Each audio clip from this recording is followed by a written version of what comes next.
أعوذ بالله من الشيطان الرجيم. بسم الله الرحمن الرحيم. الحمد لله رب العالمين، والصلاة والسلام على أشرف الخلائق أجمعين،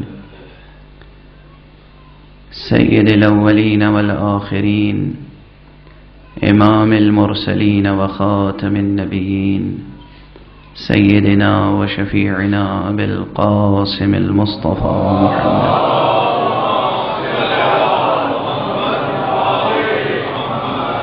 وعلى أهل بيته الطيبين الطاهرين الهداة المهديين المعصومين المظلومين، واللعنة الدائمة على أعداء الدين أجمعين.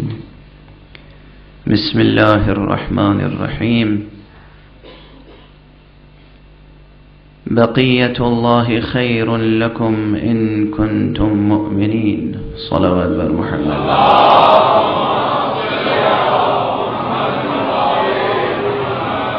برادران عزیز، بہرحال آپ کو علم ہے، پرسوں میں نے جس کیفیت میں تقریر کی تھی اس سے بھی آشکارا تھا کہ صحت ساتھ نہیں دے رہی ہے، کل کی مجلس نہیں پڑھ سکا، اور آج بھی یہاں تک آنے میں تاخیر ہوئی، دیر سے آپ حضرات تشریف فرما ہیں، خستہ بھی ہیں، اور ماشاءاللہ بحمداللہ ایک مجلس مکمل ہو چکی ہے، اس لیے زیادہ دیر تک اب بیان کا کوئی موقع آج نہیں ہے۔ اذن الہی شامل حال ہوا تو انشاءاللہ کل اور پرسوں گفتگو رہے گی۔ آج صرف تبرکن حاضر ہو گیا ہوں، اس لیے بھی کہ مومنین نے جس قدر دعائیں فرمائیں اور محبت کا ثبوت دیا، انہیں بھی اطمینان حاصل ہو جائے کہ ان کی دعائیں قبول ہو رہی ہیں۔ محمد وعلى محمد صلوات۔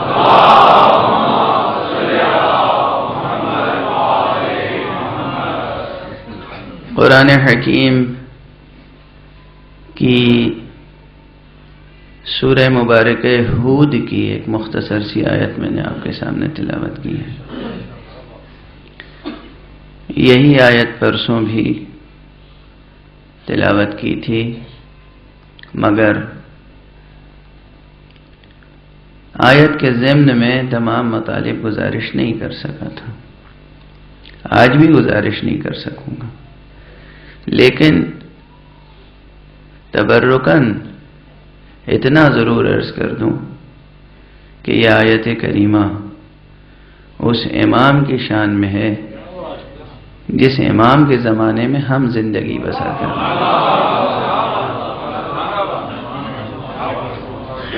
برائے خوشنودی قائم علی محمد بلند صلوات۔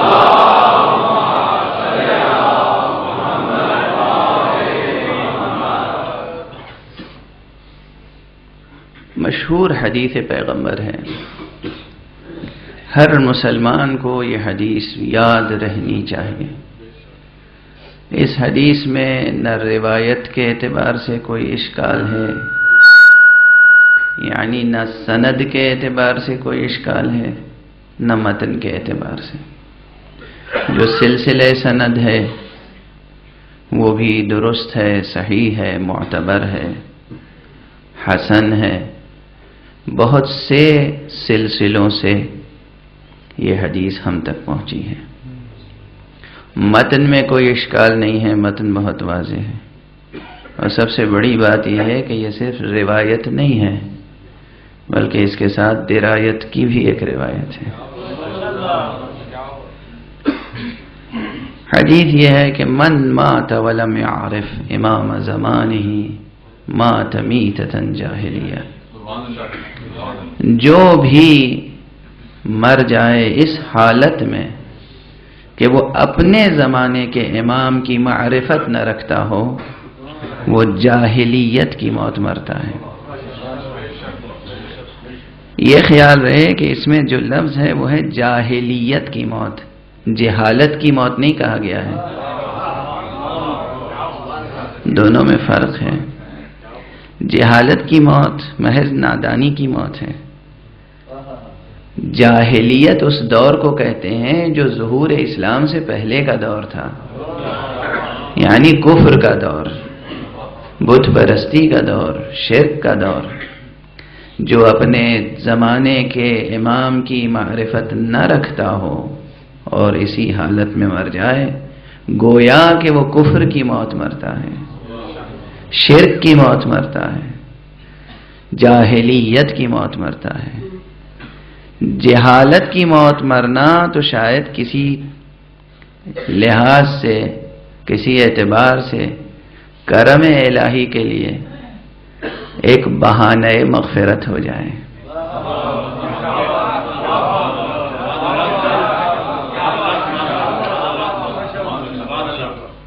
جاہل، نادان، قاصر ہوتا ہے۔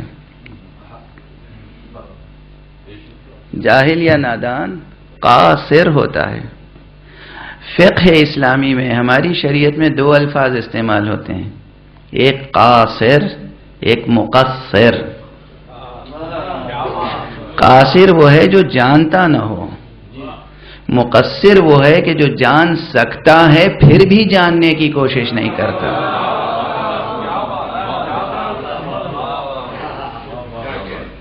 بعض احکام ایسے ہیں کہ جہاں قاصر قابل عفو ہیں مگر مقصر قابل عفو نہیں ہے۔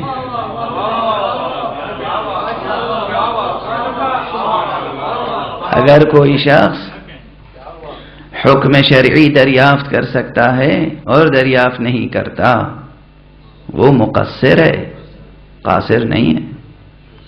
ایک شخص وہ ہے جو حکم شرعی دریافت ہی نہیں کر سکتا، وہ قاصر ہے، مقصر نہیں ہے۔ قاصر اور مقصر دونوں کو ایک ہی طرح، ایک ہی قسم کی سزا نہیں دی جا سکتی، دونوں سے ایک ہی سلوک نہیں کیا جائے گا۔ جاہل قاصر ہے۔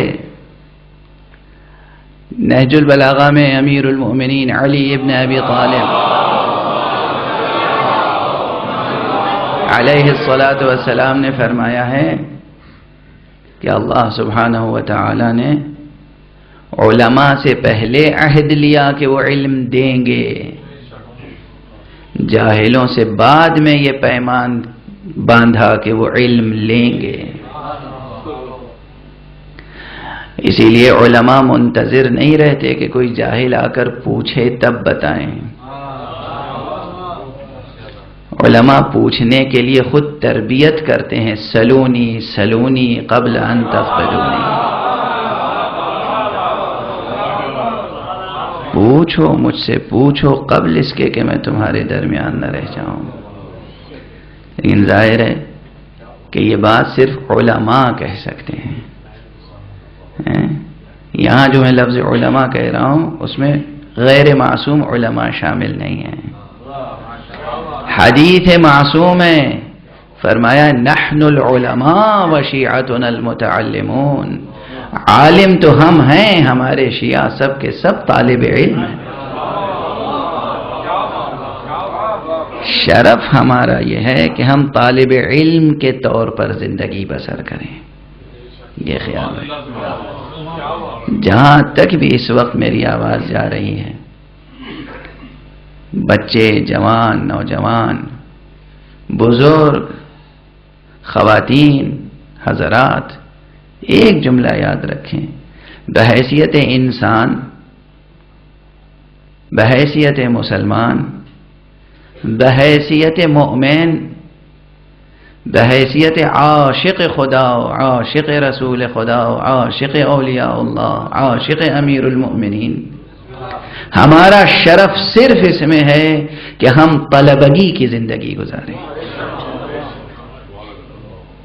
از اول تا آخر ہمارے اندر جستجو علم ہونا چاہیے، طالب علمی کی خو ہونی چاہیے۔ اگر طالب علمی علم حاصل کرنے کی خو نہیں ہے تو ہم کچھ ہو سکتے ہیں، اچھے انسان بھی نہیں ہو سکتے. توجہ رہے. ممبروں سے آپ کو پیغام ملنا چاہیے. انسان کا شرف یہی ہے کہ اس میں ایک فیکلٹی ایسی دی گئی ہے، ایک استعداد ایسی رکھی گئی ہے، ایک صلاحیت ایسی رکھی گئی ہے کہ وہ طلب علم کر سکتا ہے، علم حاصل کر سکتا ہے. پروردگار عالم نے اس پوری کائنات کو بنایا بھی اس حکمت سے ہے کہ اس کائنات کی ہر شے سے آپ علم حاصل کر سکتے ہیں. توجہ ہے. اس کائنات کی ہر شے سے آپ علم حاصل کر سکتے ہیں. آپ کو تعجب ہو رہا ہوگا، حیرت ہو رہی ہوگی، مبالغہ سمجھ رہے ہوں گے آپ. نہ کوئی مبالغہ ہے،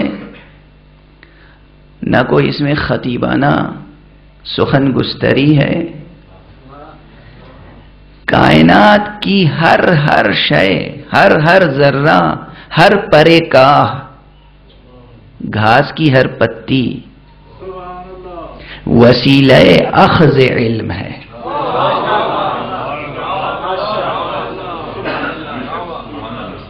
یہ سچائی، کھلی ہوئی سچائی، منکشف حقیقت ہے. یہ منکشف حقیقت ہے. سائنسداں کیا کر رہے ہیں؟ آج 21ویں صدی ہے، سائنسداں کیا کر رہے ہیں؟ کائنات کی ہر شے کا مطالعہ کر رہے ہیں. اس کے مطالعے کے نتیجے میں ان کے علم میں اضافہ ہو رہا ہے. سمندروں کی تہوں میں غوطہ لگا رہے ہیں، خلاؤں میں پرواز کر رہے ہیں، ذرے کا جگر چاک کر رہے ہیں. درختوں کا، پتیوں کا، حیوانات کا، حشرات الارض کا. کس چیز کا مطالعہ انسان نہیں کر رہا ہے؟ ہر شے کے مطالعے کے نتیجے میں انسان کو کیا مل رہا ہے؟ توجہ رہے.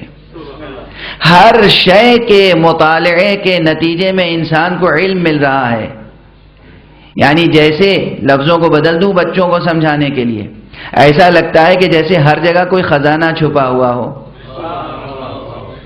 ذرا سی خاک ہٹائی خزانہ نکل آیا، اور خاک ہٹائی خزانہ نکل آیا.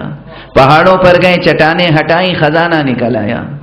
یعنی کسی نے خزانہ ہر جگہ چھپا رکھا ہے، تب تو خزانے نکل رہے ہیں.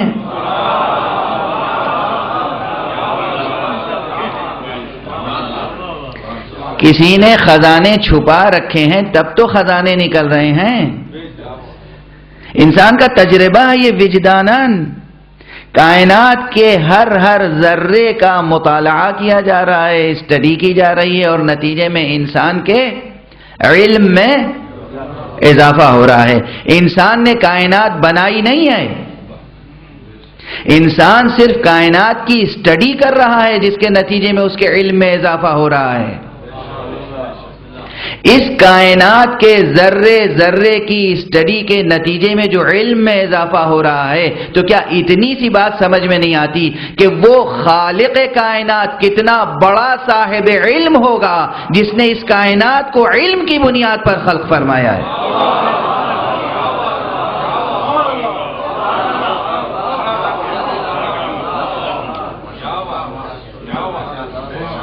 دیکھیے، جو شے جیسی ہوتی ہے ویسے ہی اس کے آثار ہوتے ہیں،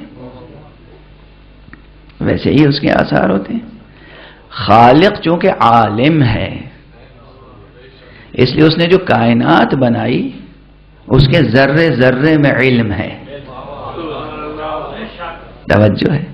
خالق عالم ہے، اس نے جو کائنات بنائی اس کے ذرے میں علم ہے، مگر ہر ذرے میں یا ہر شے میں اس شے کا نام علم نہیں ہے.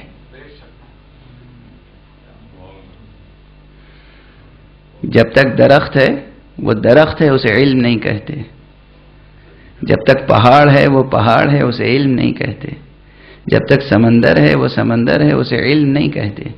یہی پہاڑ، یہی درخت، یہی سمندر، یہی صحرا جب ذہن انسانی کا حصہ بن جاتے ہیں تو علم کہلاتے ہیں. ذہن انسانی، انسان کے ذہن میں جب چیز آ گئی تو اس کا نام علم ہے. اس کے معنی ہے کہ علم، ظرف علم حقیقتاً ظرف ذہن بشری ہے، ظرف روح بشری ہے. آپ کے ذہن میں، آپ کے قلب میں جب تک حقیقت نہ آئے اس کا نام علم نہیں آئے. آپ کے ذہن میں جب وہ حقیقت منتقل ہو گئی تو اس کا نام علم رکھا گیا. اور اس مقام پر آپ پر لطف و کرم الہی ہے کہ یہ چیز دو ہی جگہ علم کا نام پاتی ہے. جب ذات باری تعالی میں ہوتی ہے تب اسے علم کہتے ہیں، یا جب ذات انسان میں منتقل ہوتی ہے تب اسے علم کہتے ہیں.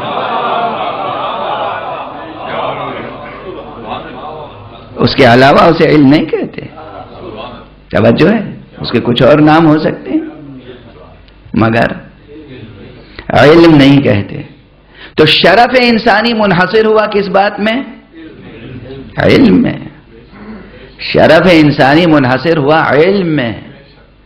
اور ہم طالب علم ہیں. ہم کائنات کا مطالعہ کریں گے تو ہمارے علم میں اضافہ ہوگا. مگر پروردگار عالم نے جس نے اس پوری کائنات کو اساس علم پر خلق فرمایا، اس نے کچھ ہستیاں ایسی خلق فرمائی ہیں جنہیں پوری کائنات کا علم عطا کر کے اس دنیا میں بھیجا ہے، جو اس دنیا میں آنے کے بعد کائنات کا مطالعہ کرنے کی محتاج نہیں ہیں، جو اس ہم عام انسان میں اور مصطفیٰ و اہل بیت مصطفیٰ میں یہی بنیادی فرق ہے. عام انسان اس کائنات میں آنے کے بعد کائنات کا مطالعہ کرنے پر مجبور ہے اپنے علم میں اضافے کے لیے، مگر ذات گرامی مصطفیٰ اور اہل بیت مصطفیٰ اس کائنات میں آنے کے بعد کائنات کی اسٹڈی کرنے کے لیے مجبور نہیں ہیں. اسی لیے عام انسان طالب علم ہے، ان کی حیثیت علماء کی حیثیت ہے. وہ علماء ہیں، وہ کہتے ہیں نحن العلماء وشیعتنا المتعلمون. علماء تو ہم ہیں، ہمارے چاہنے والے سب کے سب طالب علم ہیں، متعلم ہیں. بس فضائل کی بھی بات تھی اس میں، آپ کے لیے نصیحت کی بھی بات تھی. معیار کیا ہوا چاہنے والے کا؟ چاہنے والے کا معیار یہ ہے کہ اگر وہ طالب علم ہے تو سچا چاہنے والا ہے، طالب علم نہیں ہے تو اس کا مطلب سچا چاہنے والا نہیں. بڑی نازک سی بات ہے. اس مجمع میں، اتنے بڑے مجمع میں بہت سے بوڑھے ہوں گے، بزرگ ہوں گے، خواتین ہوں گی، مرد ہوں گے، بچے اور جوان تو آج عہد کر لیں گے کہ ہم علم حاصل کرنا شروع کریں گے. آپ زندگی کے جس شعبے سے بھی تعلق رکھتے ہیں، تحصیل علم زندگی کے کسی مسئلے سے ٹکراتا نہیں ہے. یہ توجہ رکھیے، اتنی بات سمجھ لیجئے. آپ بزنس کرتے ہوں، آپ زراعت کرتے ہوں، آپ سرکاری ملازمت کرتے ہوں، آپ اقتصاد کے شعبے میں ملازمت کرتے ہوں، آپ فوج کے شعبے میں ملازمت کرتے ہوں، کسی بھی زندگی کے کسی بھی شعبے میں آپ ہوں، حصول علم کا مسئلہ زندگی کے کسی بھی مسئلے سے ٹکراتا نہیں ہے، بلکہ زندگی کے کسی بھی شعبے میں ہو، اگر حصول علم کا سلسلہ جاری رہے گا تو اس شعبے میں آپ کی کامیابیاں بڑھتی چلی جائیں گی. جس شعبے میں بھی آپ ہیں، شعبہ بدلنے کی ضرورت نہیں ہے، اپنے شعبے میں آپ اور کامیاب ہو جائیں گے اگر آپ نے علم حاصل کرنا شروع کر دیا. مگر علم کے نام پر غیر علم حاصل نہ کیجیے گا.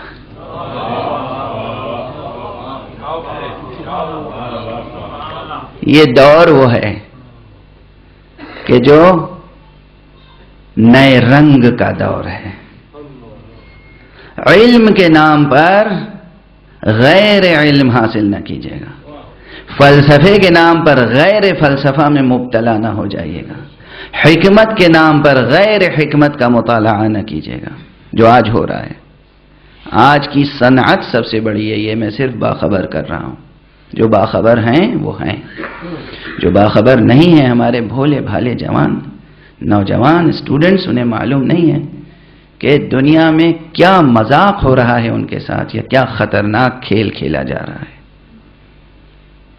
رائی کو پہاڑ بنا دینا آسان ہے. مغربی میڈیا یہ کام کر رہا ہے، موجودہ دنیا بھر کا میڈیا یہ کام کر رہا ہے. معمولی حضرات جو علم و فکر و فلسفے کی دنیا سے کوئی تعلق نہیں رکھتے، الجھی باتیں لکھ دیتے ہیں اور ان کی کتابیں بیسٹ سیلرز میں آتی ہیں، اور آپ سمجھتے ہیں کہ یہ فلسفہ ہے، یہ حکمت ہے، اس میں زندگی کی باتیں ہیں. اس میں زندگی کی باتیں نہیں ہیں، ہرگز زندگی کی باتیں نہیں ہیں.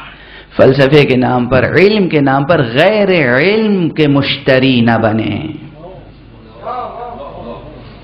علم وہی ہے جس کی تصدیق قال اللہ اور قال رسول اللہ سے ہو جائے. یہ اصول لے کے جائیے گا. اس کو میں اگلی 2 تقریروں میں ڈیفینڈ کروں گا، عرض کروں گا. یہ پرانا فارمولہ نہیں ہے. علم وہی ہے کہ جس کی تصدیق اس صاحب علم سے ہو جائے جو منبر پہ کہتا رہا سلونی سلونی قبل ان تفقدونی، پوچھ لو مجھ سے، پوچھ لو جو کچھ پوچھنا چاہو قبل اس کے کہ میں تمہارے درمیان نہ رہوں. اور یہ بھی فرمایا کہ میں آسمان کے راستوں سے زیادہ واقف ہوں بنسبت زمین کے راستوں. یہ سب باتیں آپ حضرات کی سنی ہوئی ہیں. میں تو صرف درمیان میں عرض کر رہا تھا، اور بات اس حدیث سے آگے بڑھ گئی تھی کہ اس دنیا میں ہمیں اگر زندگی بسر کرنا ہے، اور اس دنیا میں زندگی بسر کر کے ہمیں اپنی آخرت بھی سنوارنی ہے، تو ہمیں علم کا سلسلہ جاری رکھنا پڑے گا. اور وہ بھی کون سا علم؟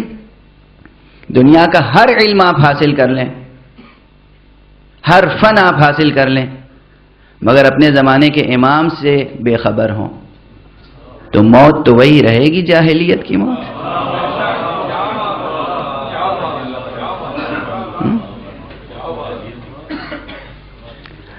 دنیا اور آخرت دونوں کا حصول تبھی ممکن ہے کہ جب آپ اپنے امام عاصر عجل اللہ تعالی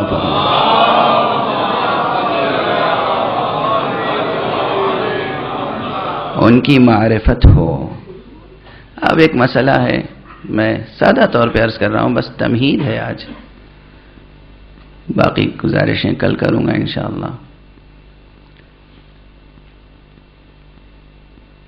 چند باتیں بالکل ڈائریکٹ عرض کر دوں، جو حضرات سن رہے ہیں وہ اچھی طرح سن لیں اور یاد رکھیں یہ جملے.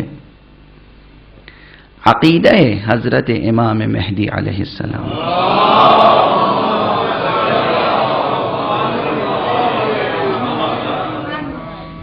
قرآنی عقیدہ ہے، اسلامی عقیدہ ہے، حدیث نبوی صلی اللہ علیہ وآلہ وسلم پر مبنی عقیدہ ہے،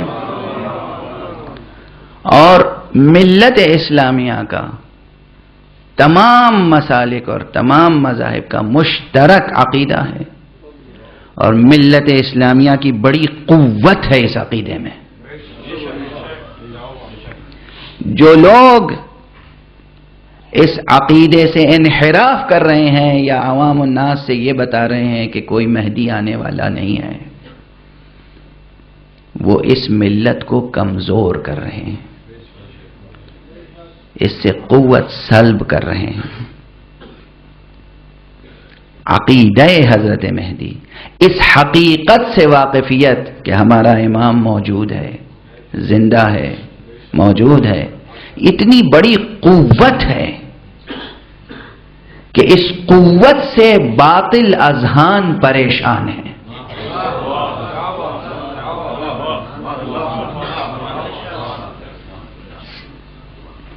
آپ جتنے مطمئن نہیں ہیں اس سے زیادہ دشمن مضطرب ہیں.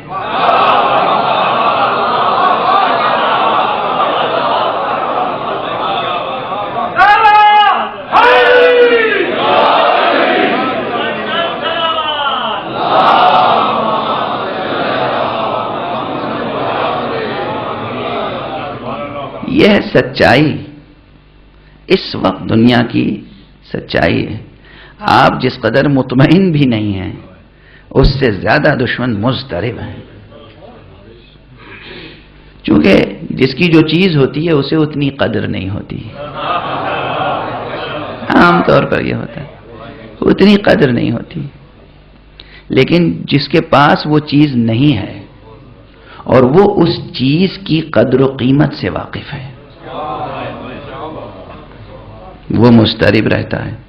یا تو وہ چیز اسے مل جائے، یا جنہیں حاصل ہے ان کے ہاتھ سے بھی نکل جائے. زندگی، روزمرہ کی زندگی. افراد میں بھی حسد ہوتا ہے، قوموں میں بھی حسد ہوتا ہے. پوری پوری قومیں ایک دوسرے سے حسد کرتی ہیں، قوموں میں مسابقہ ہوتا ہے. اور اس لیے یاد رکھیں یہی تمہارے لیے بہتر ہے.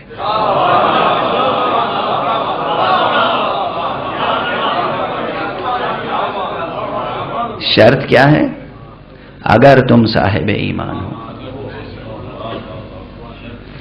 اگر تم صاحب ایمان ہو، ان کنتم مؤمنین، اگر تم صاحب ایمان ہو تو پھر وہی بہتر ہے تمہارے لیے جسے اللہ نے بچا کر رکھا ہے.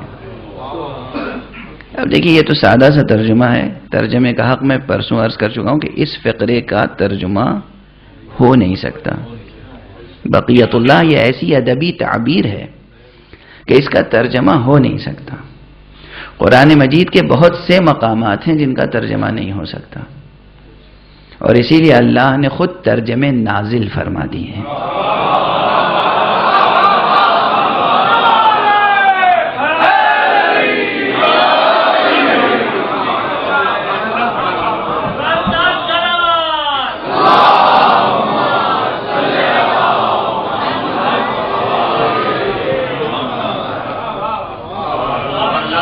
اللہ سبحانہ و تعالی نے کتاب بھی نازل فرمائی، کتاب کے ساتھ کتاب کے ترجمے بھی نازل کیے ہیں، اور بہت زیادہ ترجمے نہیں نازل کیے ہیں، کل 14 ترجمے ہیں. 13 ترجمے سامنے آ چکے ہیں، 14ویں کا انتظار ہے. بس جب وہ 14واں ترجمہ آ جائے گا تو پورا قرآن سمجھ میں آ جائے گا، ہر نکتہ سمجھ میں آ جائے گا. کوئی نکتہ ایسا نہیں ہے جو سمجھ میں نہ آئے. لیکن جب تک وہ 14واں ترجمہ سامنے نہیں آتا بہت سی چیزیں سمجھ میں نہیں آئیں گی، اور اس کے سمجھنے کے لیے انتظار شرط ہے. دیکھیں نا، کوئی بھی علمی ریسرچ ہو، کائنات کی حقیقت کے بارے میں سائنسداں ریسرچ کر رہے ہیں. بگ بینگ تھیوری ابھی تک زیر سوال ہے، سچ ہے غلط ہے کیا ہے. جس سائنٹسٹ نے بلیک ہول کی تھیوری پیش کی تھی وہ خود اس تھیوری سے پیچھے ہٹ رہا ہے. ابھی جناب والا وہ دنیا کا سب سے بڑا سائنسی تجربہ شروع ہوا تھا، اور اس کے بعد پھر اس میں رکاوٹیں آ گئیں. کائناتی حقیقتوں کو سمجھنے کے لیے پوری دنیا انتظار کر رہی ہے.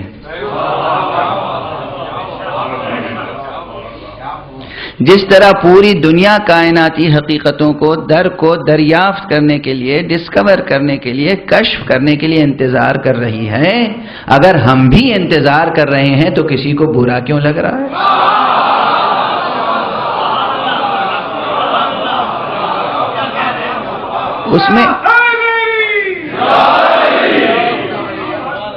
اس میں طنز کی، تعریض کی گنجائش کہاں ہے؟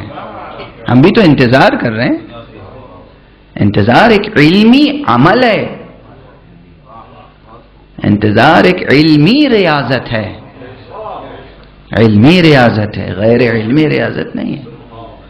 علمی ریاضت اور غیر علمی ریاضت کی ترکیب زبان پر آ گئی تو ایک میسج اور آپ تک دے دوں. دیکھیے، پہلا شرف انسان کا یہ ہے کہ وہ حصول علم کے لیے پیدا ہوا ہے، اور دوسرا شرف کیا ہے؟ انسان صرف 2 کاموں کے لیے پیدا ہوا ہے. جتنے سننے والے ہیں بس یہی 2 لفظ سن کے جائیں. انسان صرف اور صرف دو کاموں کے لیے پیدا ہوا ہے، ایک علم و معرفت حاصل کرنے کے لیے، دوسرے عشق کرنے کے لیے، محبت کرنے کے لیے، محبت کرنے کے لیے۔ تیسرا کوئی کام نہیں ہے انسان کا۔ معرفت حاصل کرنا اور معرفت جس کی مل جائے اس سے محبت کرنا۔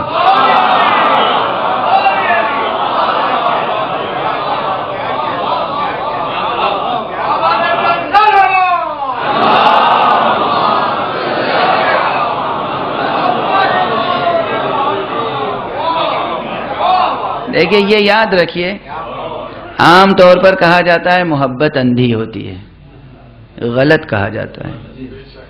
نہ محبت اندھی ہوتی ہے نہ عشق اندھا ہوتا ہے، ہرگز نہیں۔ محبت پیدا ہی نہیں ہوتی جب تک کہ معرفت نہ ہو۔ ممکن نہیں ہے کہ محبت پیدا ہو جائے بغیر معرفت کے، ممکن نہیں ہے۔ آپ مجازی محبت کی مثال لے لیں اور اس کے بعد حقیقی محبت کی بات ہو جائے گی۔ اگرچہ یہ بھی یاد رکھیں کہ مجازی محبت اور حقیقی محبت میں جو خط فاصل کھینچا جاتا ہے وہ حقیقی نہیں ہے۔ مجازی محبت کوئی شے ہی نہیں ہے۔ افتخار عارف صاحب تشریف فرما ہیں، شاعر ہیں۔ شاعر کا موضوع ہوتا ہے عشق و محبت۔ میں ان کی موجودگی میں کہہ رہا ہوں مجازی محبت کوئی شے ہی نہیں ہوتی۔ محبت خود ایک مجرد حقیقت ہے، اس میں مادی لگاوٹ پیدا ہو ہی نہیں سکتی۔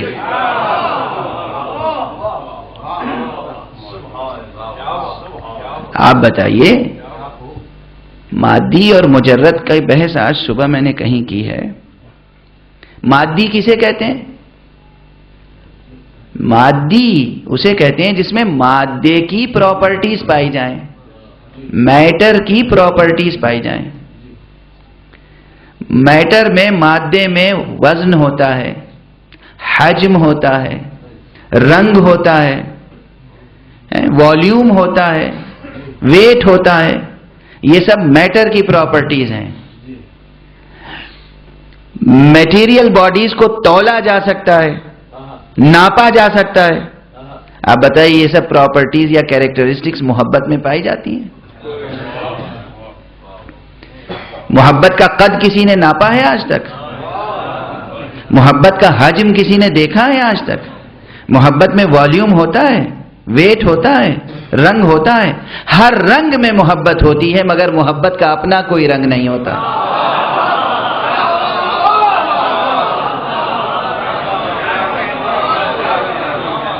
ہے نا؟ محبت خود ایبسٹریکٹ ریئلٹی ہے، محبت خود مجرد حقیقت ہے۔ مجرد حقیقت کو مادی لگاوٹ پیدا ہو ہی نہیں سکتی، ممکن نہیں ہے۔ تو محبت کو حقیقی اور مجازی میں تقسیم نہ کریں، لیکن برسبیل مثال تقریب ذہن کے لیے بات کو سمجھنے اور سمجھانے کے لیے عرض کر رہا ہوں کہ فرض کیجئے کہ کسی کا میں نے نام سنا اور نام کے ساتھ اس کی کچھ خوبیاں سنی۔ پہلے نام سنا، خوبیاں سنی، نام اچھا لگا، خوبیاں پسند آئیں، دل میں محبت پیدا ہو جائے گی۔ یہ ممکن نہیں ہے کہ کسی کا نام بھی نہ سنا ہو، خوبیاں بھی نہ سنی ہو، کسی بے نام و نشان کی محبت دل میں پیدا ہو جائے، ممکن نہیں ہے۔ کسی بے نام و نشان کی محبت دل میں پیدا نہیں ہو سکتی، ممکن نہیں ہے۔ اسی لیے ہم کہتے ہیں خدا کی محبت بھی پیدا نہیں ہو سکتی، اس لیے کہ وہ بے نام و نشان ہے۔ اس کی محبت پیدا ہوگی تب جب اس کے ناموں اور نشانوں کو پہچانیں۔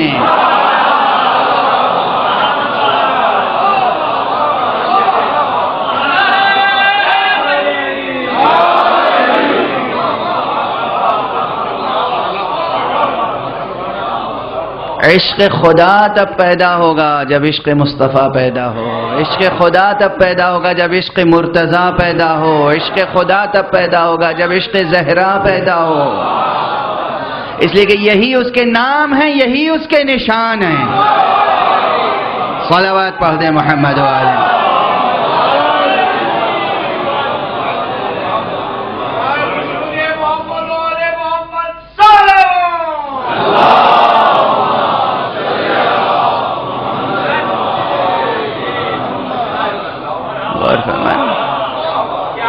اس کا نام ہم نے انہی سے سنا اور اس کے آیات یہی ہیں, اس کے نشانات یہی ہیں. بہرحال یہ تو ابتدائی میں بات انتہا تک پہنچ گئی, لیکن جو میں بات عرض کر رہا تھا اسے بالترتیب بھی عرض کر دوں کہ بغیر نام سنے ہوئے ممکن نہیں ہے کسی کی محبت پیدا ہو جائے. اس لیے معرفت پہلے ہے, محبت بعد میں. یہ نہ کہیے کہ محبت بغیر معرفت کے پیدا ہوتی ہے. یہ نہ کہیے کہ عشق بغیر علم کے پیدا ہوتا ہے. علم اور عشق میں کوئی بیر نہیں ہے. علم حکم دیتا ہے, عشق عمل کرتا ہے.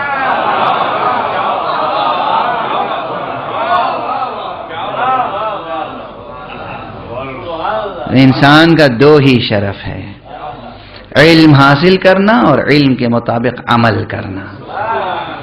علم حاصل کرنا ایک کام, علم کے مطابق عمل کرنا یعنی عشق کے آداب بجا لانا. معرفت کے مطابق عمل ہی عشق کے آداب میں ہے. جہالت میں قدم اٹھانا عشق کے آداب میں نہیں ہے. عشق کے آداب میں ہے علم کے ساتھ قدم اٹھانا. ہر عمل علم کے سانچے میں ڈھلا ہوا ہو. اسی لیے زندگی جاہلیت کی زندگی ہوگی اگر معرفت نہ ہو. کس کی معرفت نہ ہو؟ اس کی معرفت جس کی سیرت کے سانچے میں عمل ڈھل جائے تو قابل قبول ہوتا ہے.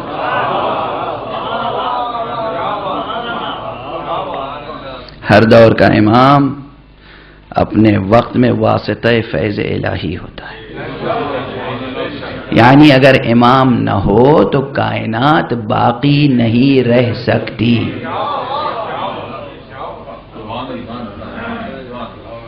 اگر امام کا وجود نہ ہو, حجت خدا کا وجود نہ ہو, دست ادب جوڑ کے عرض کر رہا ہوں,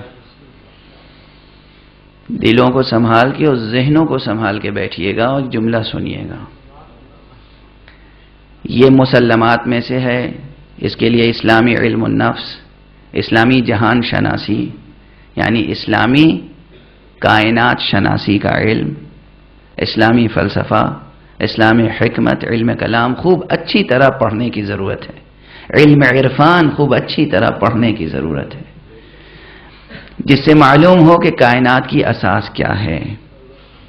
کائنات کی اساس کیا ہے تو اندازہ ہوگا کہ یہ کائنات ممکن نہیں ہے کہ ایک آن کے لیے بھی باقی رہے جب تک کہ کوئی واسطہ فیض الہی نہ ہو.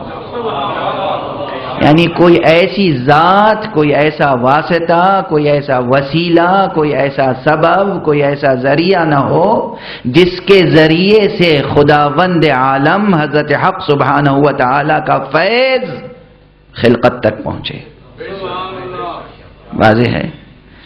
پیغمبر صلی اللہ علیہ وآلہ وسلم اپنے دور میں واسطہ فیض الہی تھے بظاہر اس دنیا میں, لیکن حضرت پیغمبر کی ذات گرامی آنی و فانی و وقتی نہیں ہے. وہ اس وقت بھی نبی تھے جب آدم آب و گل کے درمیان تھے, وہ آج بھی نبی ہیں. میں نے عرض کیا تھا کہیں, اور یہ جملہ بہرحال بہت تفسیر و تشریح چاہتا ہے, علمی و کلامی بھی, کہ ذات مبارک محمدی صلی اللہ علیہ وآلہ وسلم اس میں حقیقت نبوت منحصر ہے, اسی طرح جس طرح حقیقت الوہیت ذات خدا میں منحصر ہے. جس طرح حقیقت الوہیت ذات حق صمدی میں منحصر ہے, اسی طرح حقیقت نبوت ذات مصطفی میں منحصر ہے. مگر بہرحال اس خاکنائے دہر میں، اس کائنات میں حضور کی حیات مبارکہ 63 سال کی ہے. اس 63 سال پروردگار عالم کا واسطہ فیض عالم ظاہر میں بھی محمد کی ذات تھی، عالم باطن میں تو ان کی ذات تھی ہی اور ہے ہی.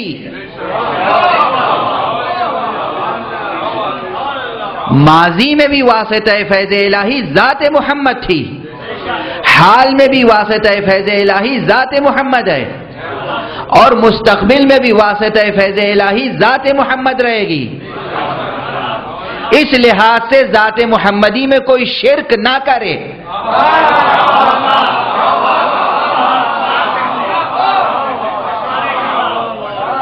اس لحاظ سے کوئی شرک نہ کرے ذات گرامی محمدی میں صلی اللہ علیہ وآلہ وسلم. حقیقت الوہیت منحصر ہے ذات صمدی میں، حقیقت نبوت اور واسطہ فیض ہونا منحصر ہے ذات مصطفی میں. اب اس عالم ظاہر میں، اس خاکنائے دہر میں جب تک حضور ظاہر نہیں ہوئے تھے، اور جب حضور پھر عالم غیب میں چلے گئے ہیں، باقی جتنے واسطہ فیض الہی ہیں سب کی حیثیت حضور کے نائب کی ہے.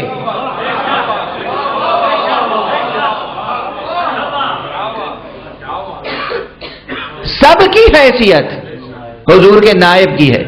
آدم اپنے دور میں حضور کے نائب تھے، نوح اپنے دور میں حضور کے نائب تھے، ابراہیم اپنے دور میں حضور کے نائب تھے، موسیٰ اپنے دور میں حضور کے نائب تھے، عیسیٰ اپنے دور میں حضور کے نائب تھے.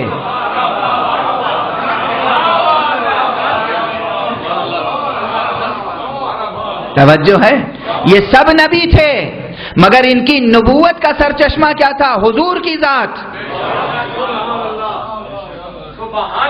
آج نہ سکت ہے نہ میں ان مطالب کو پیش کرنا چاہتا تھا، بس ممبر پہ آیا ہوں تبرکن تو کچھ جملے کہتا چلا جاتا.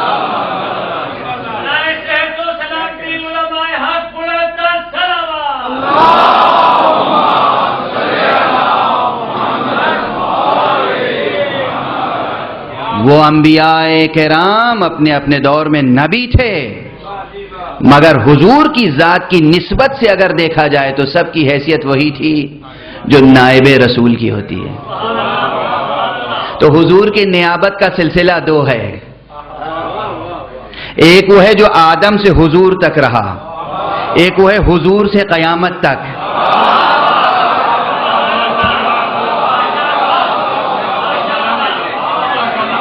توجہ ہے؟ دو سلسلے ہیں نیابت کے، ایک آدم سے حضور تک، ایک حضور سے قیامت تک. اور اس لیے یہ یاد رکھیں کہ حضور جب اس وقت اس عالم ظاہر میں نہیں ہیں، حیات ہیں، زندہ ہیں، حاضر ہیں، ناظر ہیں، اس میں کوئی شک و شبہ نہ کیجیے گا. یہ ضروری نہیں ہے کہ نائب بھیج دینے کے بعد نائب بھیجنے والا غافل ہو جائے.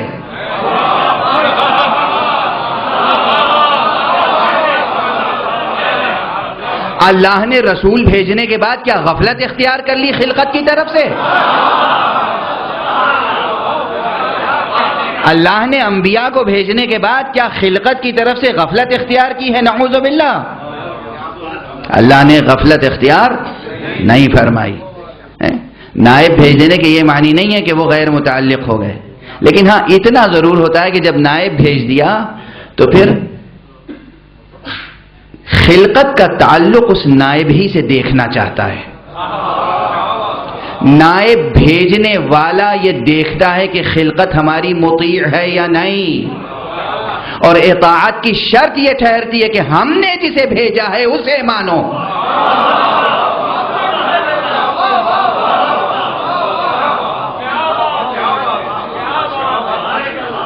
خود حضرت حق سبحانہ و تعالی رب اکبر اللہ سبحانہ و تعالی نے کیا طریقہ اختیار فرمایا؟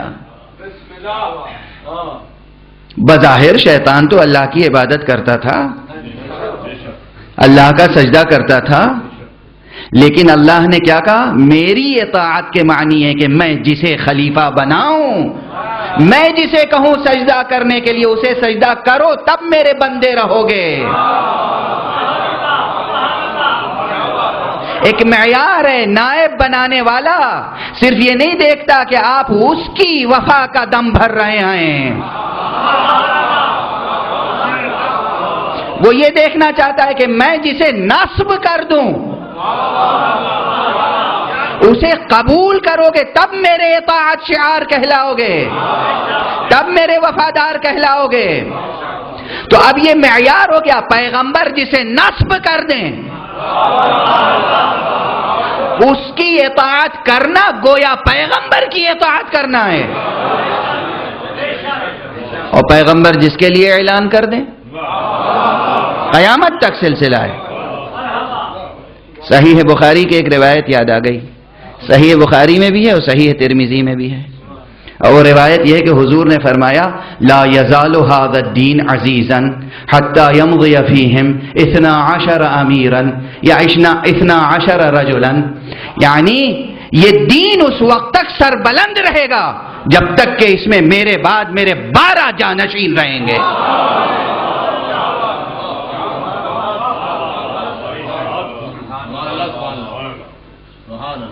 دوسرے مقام پر آپ نے فرمایا ان میں کا پہلا علی ابن ابی طالب ہوگا، ان میں کا آخری مہدی ہوگا جس کا نام میرا نام ہوگا، جس کی کنیت میری کنیت ہوگی، جو میری بیٹی زہرا کی ذریت سے ہوگا، جو میرے بیٹے حسین کی نسل سے ہوگا، اور جب تک وہ قائم ظاہر نہ ہو جائے اس وقت تک قیامت آ نہیں سکتی۔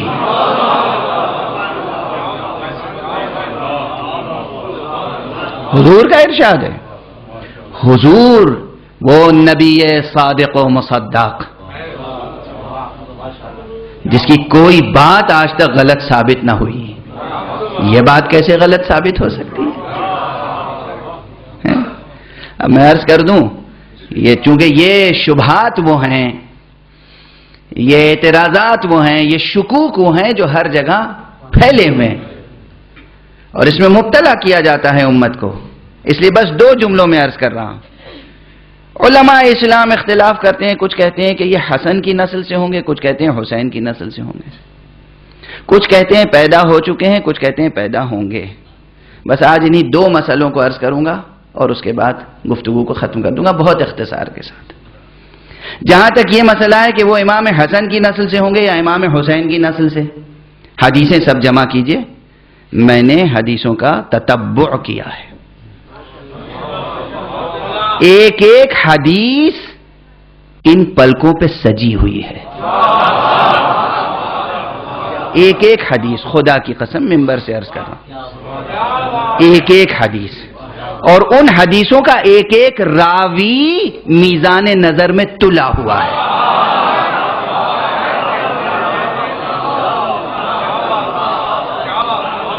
تمام مسلمانوں نے جو حدیثیں نقل کی ہیں ان میں اگر فہم حدیث پیدا ہو جائے تو کوئی اختلاف نہ ہو۔ حدیث کو سمجھنے کی ضرورت ہے، ایک بیان کو دوسرے بیان سے تطبیق دینے کی ضرورت ہے۔ ہوتا یہ ہے کہ حضور نے کچھ کہا، حضور کے سننے والے بھی تو کیا کیا عمدہ ذہن رکھتے تھے، ذہن ہی نہیں توجہ رکھتے تھے۔ کیسی توجہ رکھتے تھے؟ قرآن اٹھا کے دیکھیے، مسجد سے نکل کے کہتے تھے ماذا قال آنفا، یہ کیا کہہ رہے تھے ابھی؟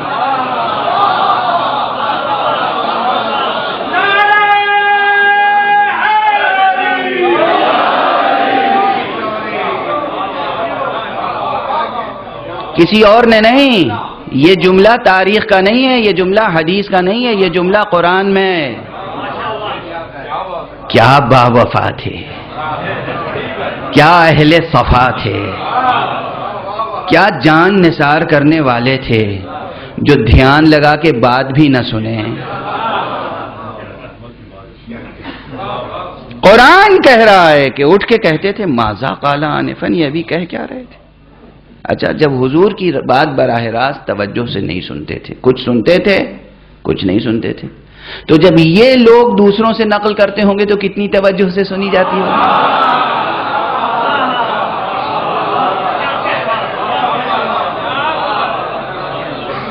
اور پھر یعنی حضور کی بات کتنی توجہ سے سنی جاتی ہے وہ قرآن سے پوچھ لیجئے. اب حضور سے سنی ہوئی جنہوں نے نقل کی ان کی کتنی توجہ سے سنی گئی ہوگی, اور ان کے بعد والی نسل سے جن نے نقل کی انہوں نے کتنی توجہ سے سنی ہوگی. اس کے معنی یہ ہے کہ حدیث سننے میں اور نقل کرنے میں اشتباہ واقع ہو جاتا ہے, کبھی ارادتاً کبھی بے ارادہ, کبھی ارادتاً کبھی بے ارادہ. یہی حدیث جو میں نے ابھی 12 والی بیان کی, اس میں اگر پورے متن کو پیش کروں اس کا تجزیہ کروں تو آپ سمجھ جائیں گے کہ اس میں کتنی غفلت برتی گئی. راوی کہتا ہے کہ حضور نے کہا 12 امیراً یا 12 رجلاً, اور اس کے بعد کچھ اور کہا جو میں سن نہیں سکا. حدیث صحیح بخاری میں کچھ اور کہا جو میں سن نہ سکا. تو میں نے کسی اور سے پوچھا کہ اور کیا کہا تھا, تو انہوں نے کہا تھا یہ کہا تھا کہ سب کے سب قریش سے ہوں گے. 12 کے 12 سب کے سب قریش سے ہوں گے. یہ کس نے کہا؟ کسی دوسرے نے کہا. حضور نے کیا کہا تھا وہ تو انہوں نے سنا ہی نہیں. حضور نے تو کہا تھا کہ وہ سب کے سب میری نسل سے ہوں گے, میری ذریت سے ہوں گے, میری فاطمہ کی ذریت سے ہوں گے. لیکن بہرحال سب کے سب قریش سے ہوں گے یہی تسلیم کیے لیتے ہیں. یہ ہے توجہ کا عالم کہ حضور نے کچھ کہا, اس کے بعد کچھ کہا. خدا کا شکر ہے کہ لفظ 12 محفوظ رہ گیا.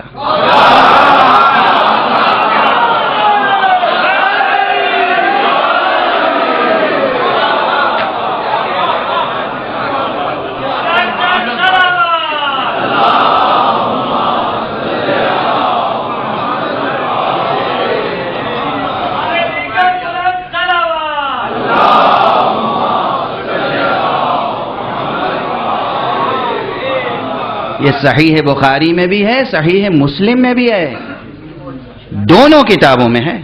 خدا کا شکر ہے لفظ 12 محفوظ ہے, اور اس کے ساتھ ایک چیز محفوظ ہے کہ دین کی عزت 12 سے جڑی ہوئی ہے. دین کی عزت, دین کی عزت, دین کی سربلندی. اب وہ 12 کون ہوں گے؟ ظاہر قریش سے ہوں گے. دوسری جگہ حدیث جو حضور نے فرمائی اس میں کہا پہلے ان میں کے علی ہوں گے, آخری ان میں کے مہدی ہوں.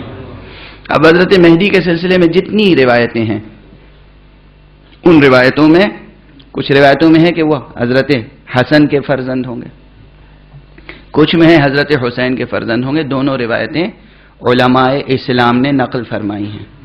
میں مسالک اور مذاہب اور فرقوں کا نام نہیں لیتا ہوں اس لیے کہ مجھے تفریقے سے نفرت ہے.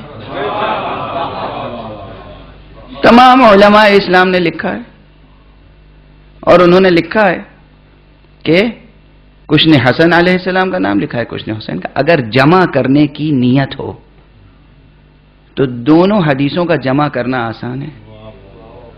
ہمارا مہدی بیٹا حسن کا ہے, نسل سے حسین کی ہے.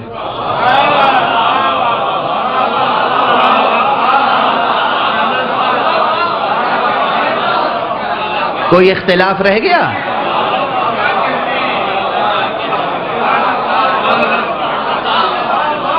گیارہویں امام کا نام کیا ہے؟ حسن ابن علی.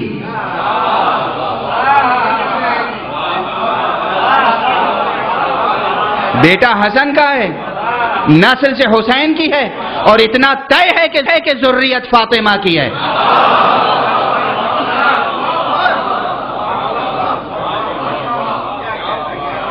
بھئی اگر امت میں وحدت پیدا کرنا ہو تو اس کے راستے ہزار ہیں, لیکن کاش کہ کسی میں نیت ہو وحدت پیدا کرنے کی. بیٹا حسن کا ہے, نسل سے حسین کی ہے, ذریت زہرا کی ہے, آل رسول اللہ کی ہے, خاندان قریش کا ہے.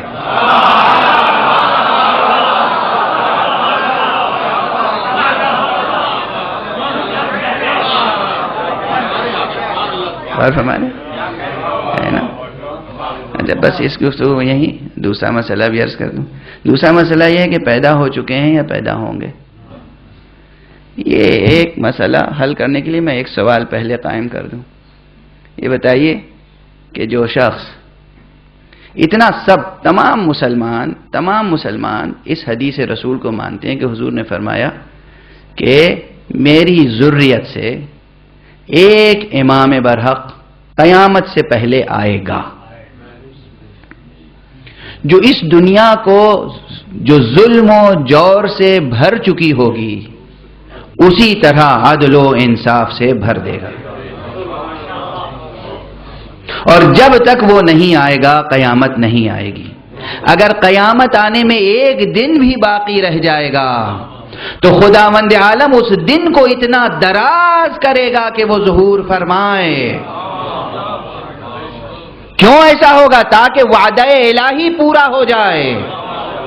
وعدہ الہی کیا ہے؟ غلبہ اسلام، روئے زمین پر اللہ کا آخری دین غالب آ جائے، اقتدار حق قائم ہو جائے. پیغمبر وعدہ الہی کے تحقق کی بات کر رہے ہیں. اب آپ بتائیے کہ جو شخص پوری دنیا میں، اتنی بڑی دنیا، اتنی پھیلی ہوئی دنیا، جو شخص اتنی بڑی دنیا میں تنہا عادل قائم کر دے، خود وہ کتنا بڑا عادل ہوگا؟ کتنا بڑا عادل ہوگا؟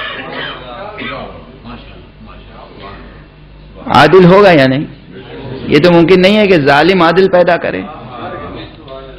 عادل ہوں گے. عدالت کی بلند ترین سطح کو عصمت کہتے ہیں.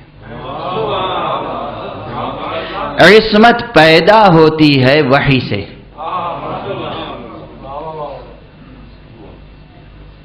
بغیر وحی کے کوئی معصوم نہیں ہو سکتا.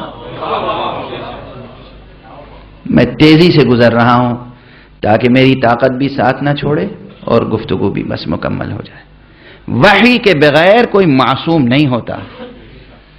اور ختم نبوت کا اعلان ہو چکا. اب اگر کوئی پیدا ہوگا تو کیا اسے معصوم بنانے کے لیے پھر کوئی وحی آئے گی؟ وحی آئے گی تو ختم نبوت کا عقیدہ کہاں رہ جائے گا؟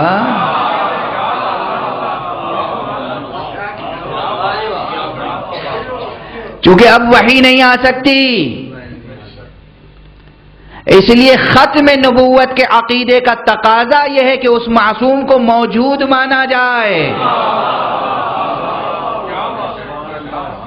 یعنی جو علم الہی آنا تھا آ چکا،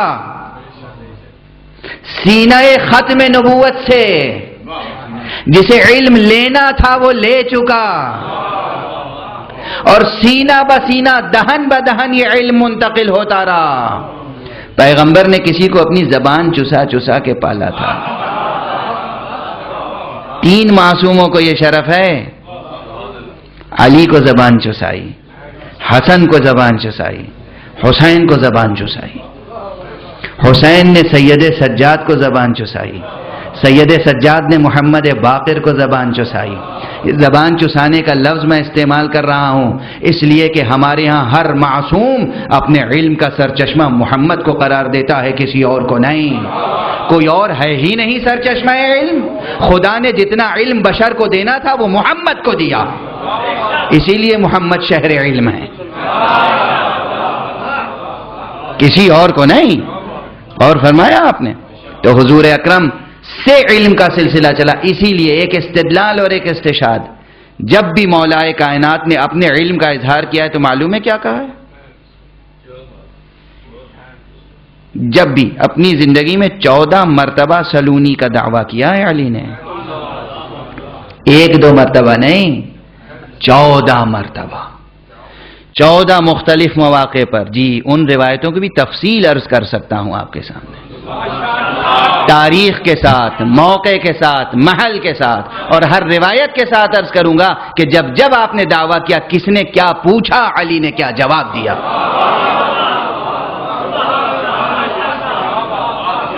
لیکن حفظ مراتب دیکھیے اہل بیت کا. جب تک حضور اس دنیا میں رہے تب تک کبھی سلونی کا نعرہ علی نے نہیں لگایا.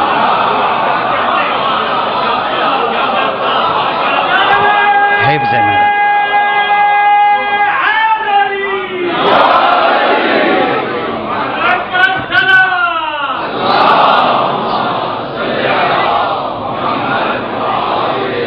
حفظ مراتب. جب تک حضور رہے کبھی سلونی کا دعویٰ نہیں کیا. پہلی بار حضور کے بعد سلونی کا دعویٰ کیا ہے. کب کیا؟ جب علی مجبور بنا دیے گئے تھے اس وقت کیا. جب لوگ دنیا کے پیچھے بھاگ رہے تھے تو علی آواز دے رہے تھے سلونی سلونی قبل ان تفقدونی، مجھ سے علم لیتے جاؤ، دنیا سے تمہیں علم نہیں ملے گا. 14 مرتبہ. اور جب بھی کہا ہے تو ایک جملہ کہا، ہا ہونا علما جما، ہا ہونا لعاب رسول اللہ. مجھ سے علم لو، یہاں لعاب رسول اللہ ہے. لعاب رسول اللہ. ان فقروں کی تشریح کے لیے اور اس کو سمجھنے کے لیے نہ جانے کتنے اعتکاف کیے جاتے ہیں. لعاب رسول اللہ علم ہے. لعاب رسول اللہ علم ہے. وہ لعاب رسول اللہ دہن بدہن پہنچا سید سجاد سے باقر علوم تک، حضرت باقر علوم سے حضرت صادق آل محمد تک، حضرت صادق آل محمد سے امام موسیٰ الکاظم تک، امام موسیٰ الکاظم سے امام علی رضا تک، امام علی رضا سے امام محمد تقی تک، امام محمد تقی سے امام علی نقی تک، امام علی نقی سے امام حسن عسکری تک، اور حسن ابن علی سے اس تک جو امانت دار ختم نبوت ہے، جو محضر ختم نبوت کی آخری مہر ہے، اس تک جس کا لقب قرآن میں بقیت اللہ ہے، اور جس کو ہم بقیت اللہ الاعظم کہتے ہیں. صرف بقیت اللہ نہیں، بقیت اللہ الاعظم کہنا ضروری ہے. کیوں ضروری ہے؟ اللہ نے بہت سی چیزوں کو باقی رکھا ہے. جتنی چیزوں کو باقی رکھا ہے ان میں سب سے بڑی حقیقت ذات مہدی منتظر ہے.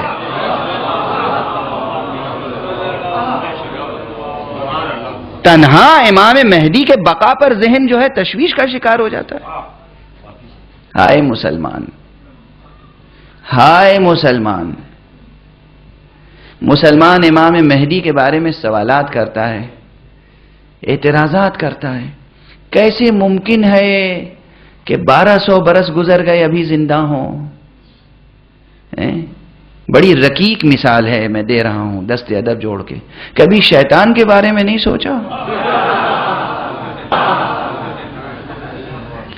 کیسے ممکن ہے؟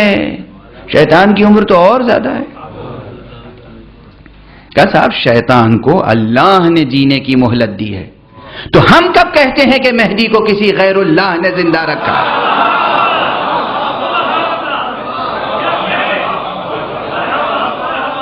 یہ نظام الہی ہے. جب ایک گمراہ کرنے والے نے زندگی کی بھیک مانگ لی تو اللہ کے لطف و کرم کا تقاضا یہ تھا کہ ہدایت کرنے والے کو بھی زندگی عطا کرے. اور میں دست ادب جوڑ کے کہتا ہوں کہ یہ مثال دے تو دی میں نے، مگر شایان شان حضرت مہدی نہیں ہے. ہم شیطان کی مثال دے کر اپنے مہدی کی زندگی ثابت نہیں کرتے. دوسری مثال موجود ہے. کوئی مسلمان ہے، کسی میں جرأت ہے جو عیسیٰ کی زندگی کا انکار کرے؟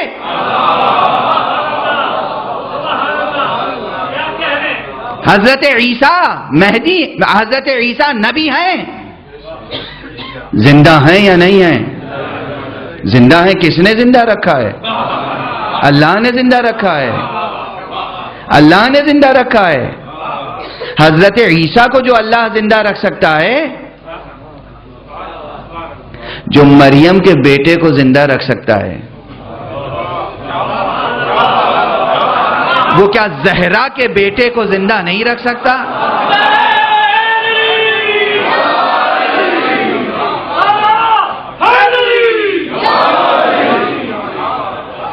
جو خدا مریم کے بیٹے کو زندہ رکھ سکتا ہے وہ زہرا کے بیٹے کو زندہ نہیں رکھ سکتا. اور ایک جملہ عرض کروں، بس اسی پہ گفتگو ختم ہے. پھر صحیح بخاری کا حوالہ دے رہا ہوں. صحیح بخاری میں ایک عجیب و غریب مقام ہے. حضور نے اپنے اصحاب سے خطاب کر کے فرمایا ہے، کیف انتم، کیف انتم اذا نزل ابن مریم فیکم و امامکم منکم، اس وقت تمہارا حال کیا ہوگا، کیفیت کیا ہوگی، کیسی حیرت ہوگی تمہیں جب مریم کا فرزند نازل ہوگا لیکن امامت کرنے والا تمہارے درمیان سے آگے بڑھے گا۔ صحیح بخاری، امامت کرنے والا تمہارے درمیان سے آگے بڑھے گا۔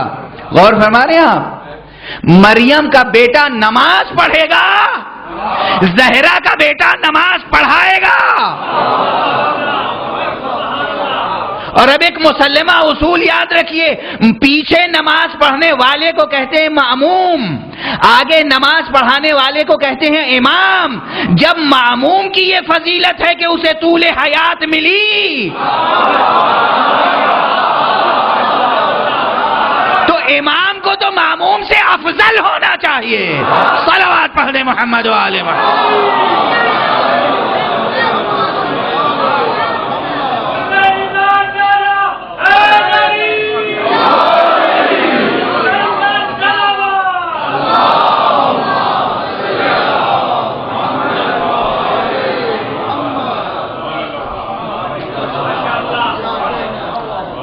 اب آپ سمجھے میں نے بقیت اللہ الاعظم کیوں کہا؟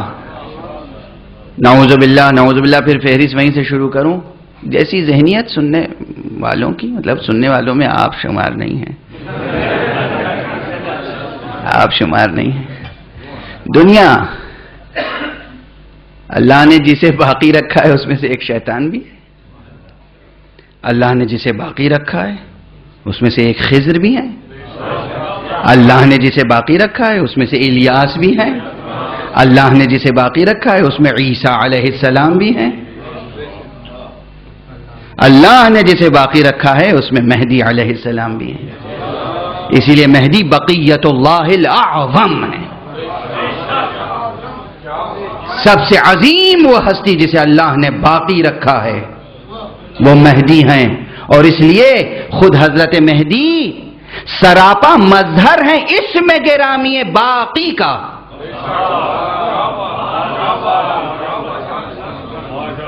اللہ کے کتنے نام ہیں؟ اللہ کے اچھے اچھے نام اسماء حسنہ، اس میں سے ایک نام ہے الباقی۔ اب ظاہر ہے کہ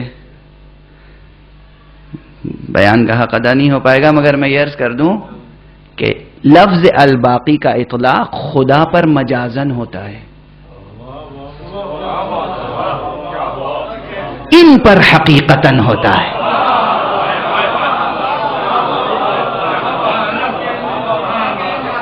یہ ہے مظہر اسم باقی۔ یہ نہ ہو تو سمجھ میں نہ آئے کہ وہ باقی کیسے ہے۔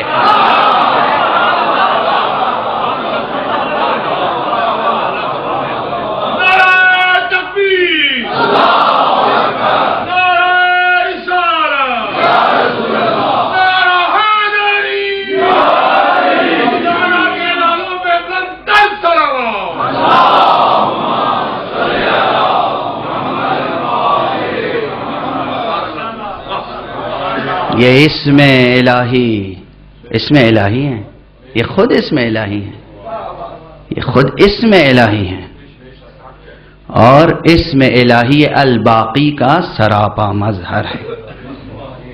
جب اللہ کو پکارو الباقی کہہ کر تو ذہن میں ان کا تصور لے تب سمجھ میں آئیں گے الباقی کے معنی۔ بس آج اتنی ہی گفتگو، اس سے زیادہ نہیں، بہت ہو گئی، بہت گفتگو ہو گئی۔ میں بالکل اس سے بہت مختصر گفتگو کرنے کے کیفیت میں آیا تھا یہاں پر، مگر یہ باقی ہیں، اللہ نے باقی رکھا ہے تو ایک عظیم مقصد کے لیے۔ وہ کیا مقصد ہے؟ دنیا میں عادل قائم کریں گے، دنیا میں انصاف قائم کریں گے، اور جب انصاف کریں گے تو جو دنیا میں مظلوم ہیں ان کو ظالموں سے حق لے کر دیں گے، اور خود ایک مظلوم کے وارث ہیں۔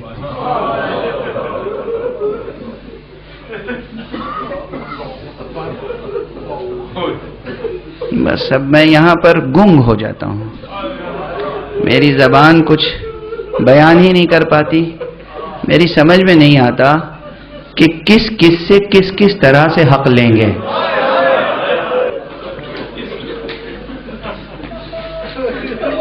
اجرکم علی اللہ. آقا حق لیں گے، آقا انصاف دلائیں گے، مگر اپنی جد ماجدہ زہرا کو کیسے انصاف دلائیں؟ آقا انصاف دلائیں گے مگر اپنی پھوپھی زینب کو کیسے انصاف دلائیں؟ آقا انصاف دلائیں گے مگر بی بی ام البنین کو کیسے انصاف دلائیں؟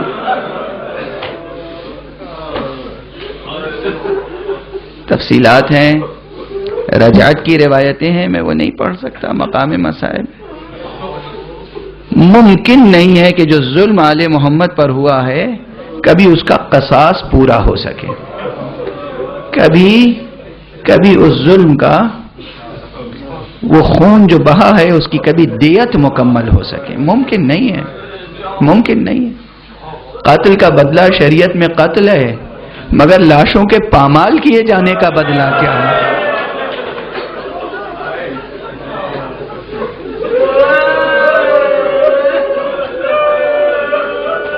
قاتل کا بدلہ قتل ہے، مگر مخدرات عصمت و طہارت کی برہنگی، سروں سے چادروں کے چھن جانے کا کیا قصاص ممکن ہے؟ بس دو جملہ عرض کروں گا. آپ مجلسیں سن رہے ہیں، بہت دیر سے سن رہے ہیں، اب مجھ میں بالکل سکت و طاقت نہیں ہے. بس عرض کروں، آل محمد پہ ظلم، آل محمد پہ ستم. آج جو لوگ قاتلان حسین کی آج بھی وکالت کرنا چاہتے ہیں اور انہیں مسلمان ثابت کرنا چاہتے ہیں، وہ مجھے یہ بتا دیں کہ کربلا میں قتل تو دونوں طرف سے ہوئے تھے، لیکن جو دشمن قتل ہوئے تھے، جو فوج یزیدی سے قتل ہوئے تھے، فوج یزیدی کے سپہ سالار پسر نحس نے انہیں دفن کیا، ان پہ نماز پڑھی، مگر فرزند رسول پہ نہ نماز پڑھی نہ دفن کیا.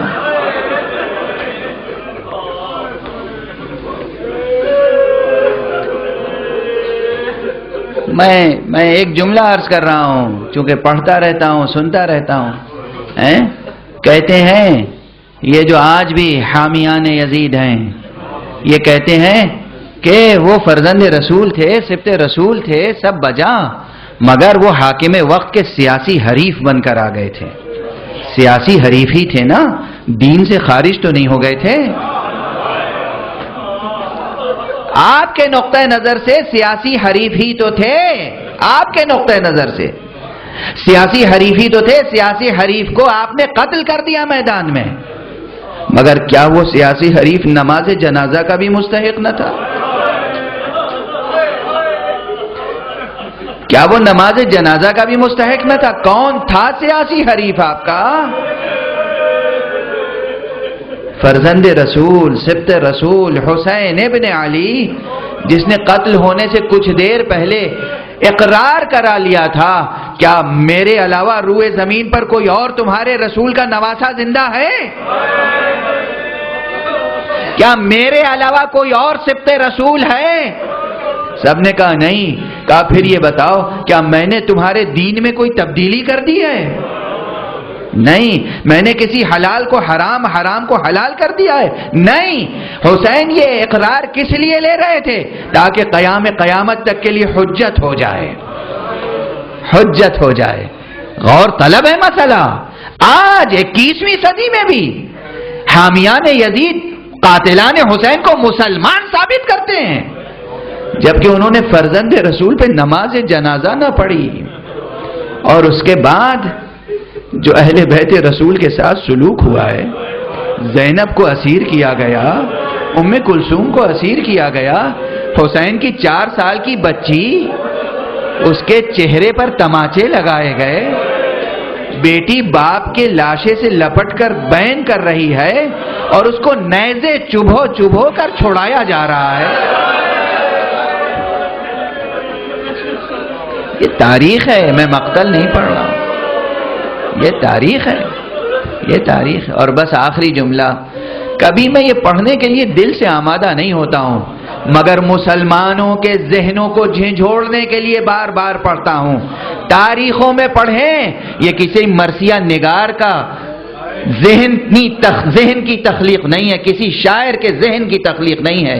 یہ تاریخ ہے. تاریخ حسین کا وہ سر جو سر سے جدا کیا گیا، حسین کا وہ سر جو نو کے نیزہ پہ قرآن کی تلاوت کر رہا تھا، جب وہ سر دربار عبید اللہ ابن زیاد میں پہنچا ہے. دونوں درباروں میں حسین کے سر کے ساتھ یہ اہانت کی گئی. دونوں درباروں میں تخت پر حاکم لعین ہے اور زمین پر تشت طلا میں سر حسین ہے، اور ایک چھڑی لے کر حسین کے ہونٹوں اور دانتوں سے بے ادبی ہو رہی ہے. یہ وہ دردناک اور المناک منظر تھا. سفر کی تاریخیں ہیں، تاریخ پڑھیے. جب لٹا ہوا قافلہ، اسیروں کا قافلہ آزاد ہو کر مدینے پہنچا ہے، تو سیدھے قبر پیغمبر پر پہنچا، اور قبر پیغمبر پر پہنچنے کے بعد زینب نے چوکھٹ کو پکڑ کر بلند آواز سے کہا، یا جدہ انی ناعیۃ الیک اخی الحسین، اے میرے نانا، میں اپنے بھیا حسین کی سنانے آئی ہوں. میرا بھائی قتل کر دیا گیا. ام کلثوم آگے بڑھی، انہوں نے بھی کہا، السلام علیک یا جدہ انی ناعیۃ الیک ولدک الحسین، اے نانا، میں آپ کو آپ کے بیٹے حسین کی سنا رہی ہوں. آپ کا بیٹا حسین قتل کر دیا گیا. اور انہی بیبیوں سے ایک بیوی آگے بڑھی اور اس نے کہا، اے نانا، میں وہ منظر نہیں بھلا سکتی جن ہونٹوں کو آپ بوسہ دیتے تھے، جن ہونٹوں کو بوسہ دیتے تھے، ان ہونٹوں اور دانتوں سے یزید لعین اپنی چھڑی سے بے ادبی کر رہا تھا. اور پوچھتا جاتا تھا سر حسین سے خطاب کر کے، کہو حسین، یہ ضرب تمہیں کیسی لگ رہی ہے؟